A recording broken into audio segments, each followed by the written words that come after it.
Cokri TV, balik lagi sama gue Gracia dan rekan gue Iwan Chan, kita kembali lagi dalam program Kupas Berita. Seperti biasa, acara Kupas Berita ini ngebahas berita-berita yang lagi heboh dan kita bakal bahas berita ini bareng-bareng.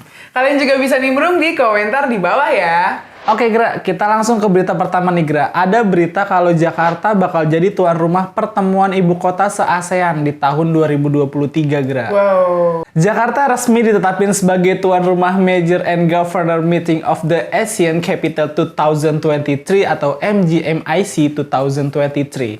MGMIC ini tuh ngerupain pertemuan gubernur dan wali kota dari ibu kota negara di berbagai ASEAN. Wih, Gitu. buat info aja nih guys, MGMAC ini dirintis oleh Pak Jokowi pas beliau ngejabat jadi gubernur DKI Jakarta tahun 2013 kemarin. Nah, MGMAC ini wadah buat para pemimpin ibu kota negara-negara ASEAN buat ngediskusiin gagasan, praktik pengembangan, terus juga sebagai mekanisme buat memperkuat kolaborasi nih antara kota-kota tersebut. Bener tuh Gra. Pemprov Jakarta juga bilang kalau dengan bekerja sama dengan kerangka ASEAN, Pemprov DKI Jakarta ini bakal terus bebenah buat ngewujudin visi misi Jakarta yang berkelanjutan dan layak huni nantinya. Bener banget gitu. Bang. Ya, sebagai kota kolaborasi nih kan, Jakarta tuh ya nyambut inisiatif kerja gitu, kerjasama lah dari mitra-mitra lokal, internasional buat ngembangin kotanya biar jadi lebih baik pastinya. Bener gak? Ya semoga aja Jakarta jadi maju, jadi kotanya itu berkembang dan lebih baik lagi kemudian. Ya, Gitu. amin. Amin. Oke, kita lanjut ke berita selanjutnya. Waktu pernikahan Kaisang Erina makin deket nih Bang. Persiapan-persiapannya udah dilakuin jauh-jauh hari. Ya bisa dibilang udah mateng lah ya gitu kan. Ya persiapan itu tuh mulai dari teknis jalannya acara sampai personel keamanan tuh kan diperketat tuh pasti tuh ya kan. Kabarnya Bang, ribuan tamu undangan ini bakal menuhin Pura Mangkunegaraan pada Minggu 11 Desember. Nah iya bener banget tuh Gra, pernikahannya ini dilaksanain di dua tempat. Akad nikahnya di Pendopo Royal Ambarukmo Yogyakarta tanggal 10 Desember. Nah resepsinya di Pura Mangkunegaraan besoknya nih gitu. Nah sebelum tanggal itu tuh juga akan digelar pengajian di rumahnya Erina di Yogyakarta tuh Kamis tanggal 8 Desember tuh Gra. Terus besoknya nih Jumatnya tanggal 9 bakal ada prosesi pemasangan bele KTP, siraman dan midodareni di rumahnya Erina. Wih, Waduh, keren. pastinya udah terplanning ya dengan bener, baik. bener, gitu. bener. Ya semoga dilancarkan sampai hari H. Amin. Udah deket banget nih, duh excited banget. Gimana? Kapan nyusul? Nggak tahu Gra, lu dulu boleh nggak? Waduh. Oke, kita masuk ke berita terakhir nih, Gra. Pusat Polisi Militer TNI Angkatan Darat atau Puspomat netapin perwira pas pampres yang pangkatnya mayor ditetapin sebagai tersangka. Waduh. Dia memperkosa perwira muda perempuan di Kesatuan Kostratnya nih. Mayor pas pampres ini ditahan di Pomdam Jaya Guntur, Jakarta Selatan.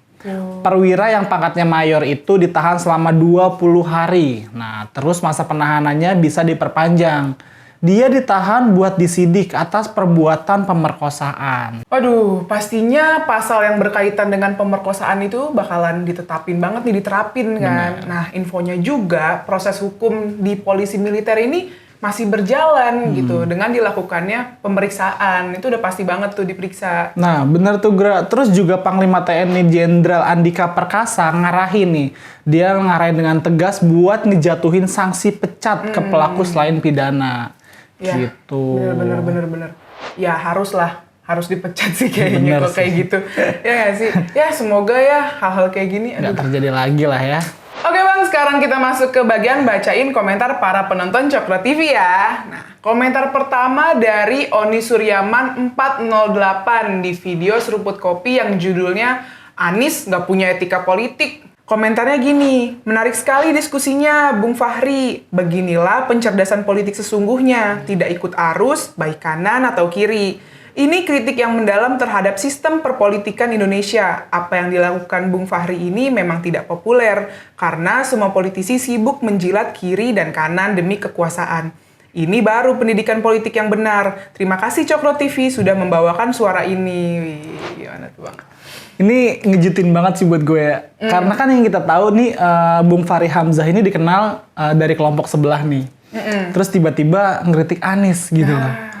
Nah itu artinya kan kayak Bung Fahri ini udah mulai nggak di sebelah lagi dong, gitu. Iya, Nah komentator ini tuh merasa kalau pendapatnya Bung Fahri ini jernih karena yang dia tahu juga Bung Fahri ini nggak ke blok kiri, nggak ke blok kanan gitu. Dia di tengah-tengah nih. Jadi dia nggak ngedukung pemerintah atau nggak ngedukung oposisi. Jadi ya netral aja gitu. Iya. Ya karena itu ya pendapatnya dianggap objektif. Nah, Bung Fahri ini juga ya punya pandangan tentang politik yang secara luas kan. Jadi ya artinya ya kondisi politik kita saat ini ya hanya memenangkan kelompok elit aja. Ya, makanya polanya harus diubah nih sejak dari memilih presiden. Bener banget tuh Gra. Ya karena capres tuh cuman bisa ditentukan sama partai yang terkuat. Nah itu artinya kalau ada beberapa kandidat aja yang muncul di paling atas nih, tapi ya mau nggak mau pemutusan terakhir itu ya adanya di tangan rakyat gitu. Oke, kita lanjut ke komentar kedua nih, Gra. Ada dari Endang Listiowati 495 di videonya Mas Jopray yang judulnya Kecanduan Pilgub DKI, Anies mulai kampanye dari masjid ke masjid. Komentarnya begini, Anies masjid dijadikan pelampiasan nafsu angkarannya untuk berpolitik. Kalau orang waras politik yang bersih adu skill seperti Pak Jokowi tanpa memfitnah, menghujat, mengadu domba, memecah belah bangsa, buzzer mendekati, mendukung Anies, muter-muter, kampanye sampai masjid di tempat ibadah suci dipakai ajang politik. Niat sudah nggak baik, kadrun sampai kapanpun rakyat yang waras akan menendangnya kembali ke asalnya.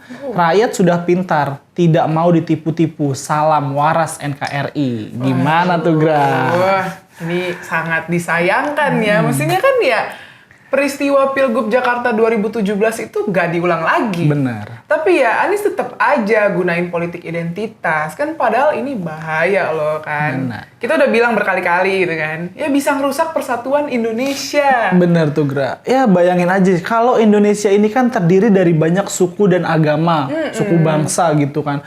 Terus budaya kita juga berbeda-beda. Jadi kalau satu sama lain tuh saling dibenturkan, wah, Gak bisa gawat. hancur bangsa ini gitu loh. Bisa bubar. Makanya jadi pemilih itu ya harus cerdas, jangan milih pemimpin yang main politik identitas. Ya jaga Indonesia deh, jangan sampai terpecah belah. Kayak ada-ada aja sumpah. Lanjut komentar terakhir nih, komentar dari @moed2209 di video catatan Syafiq Hashim yang judulnya Aturan Baru Pasangan Check-in Hotel Belum Menikah Bakal Dipenjara.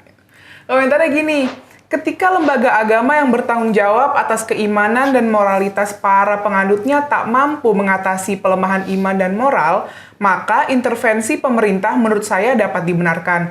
Namun, pemberlakuan UU tentang perzinahan tanpa pengawalan ketat pemerintah dapat mengacaukan kehidupan masyarakat. Di sisi lain, harusnya hal ini menjadi keprihatinan para pemuka agama. Betulkah lembaga-lembaga keagamaan sudah tidak mampu mengatasi masalah ini?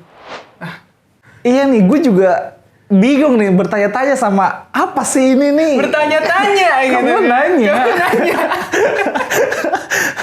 Nah kayak kenapa sih kok ada peraturan kayak gini nih? Yang mungkin tujuannya baik sih, mungkin gitu. Jadi kayak ada seorang suami atau istri atau orang tua yang ngelaporin nih hubungan gak sah dari salah satu pasangannya gitu kan. Tapi kan bahaya juga kalau disalahgunain sama ormas-ormas yang nggak bertanggung jawab gitu Bener loh. banget. Ya, dulu kan ada tuh ormas yang suka sweeping gitu kan ya. Mereka bakal seneng nih ada peraturan kayak gini. Makanya. Padahal kan syaratnya kan pelapornya harus suami atau orang tua pelaku kan. Ya baru bisa dihukum. Ya tapi nanti ya ormas ini kurang kerjaan ini nih malah bikin lahan buat ngancam orang gitu kan.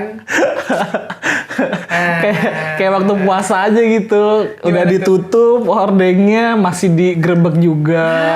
Aduh. Emang ormas, nggak tau lah siapa lah. Udahlah. Itu udah dibubarin. Oke, siap.